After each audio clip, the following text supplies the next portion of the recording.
Hi guys! Bago pala ma-expire ang Landers card ko, gagamitin ko na ngayong araw na to.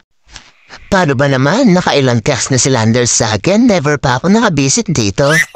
Alam niyo naman ang lola niyo, ang daming niraraket. So tara, pasok na tayo. Sakto kasi may kami-tap kami sa may ningnangan, kaya habang naghihintay kami ng oras, pumasok muna kami dito. Sa sobrang laki nga ng pushcart nila, pwede ka nang mahiga. Yan pala yung loob ng Landers, napakalawak. Tsaka ang dami niyang mga paninda. Wala lang, binidyo ko lang kasi ang cute ng bagong gising. Pagkalaki-laki ng pushcart, diaper lang ang bibilin ko. Ayan si Happy dahil nagagamot na siya ng sugar dahil sa katigasan ng ulo. Sugar-free coffee na yung binibili niya. May nakita nga pala akong pwedeng pangregalo dito sa mga bata, kaya kumuha na rin kami. May mga laman siyang snacks tsaka juice, pwede nilang baunin sa school nila. At least hindi na ito babalutin. May mga laruan din pala sila dito, kaso ako, order na lang ako online.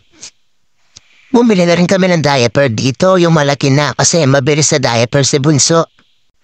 Dinagdagan ko nga pala yung panregalo namin sa mga bata kasi naalala ko may mga apo na rin pala ako. Makabigla sila dumating, diba? At least nakaprepare tayo. Hindi na kami masyado sa grocery kasi kailan lang kami na-grocery.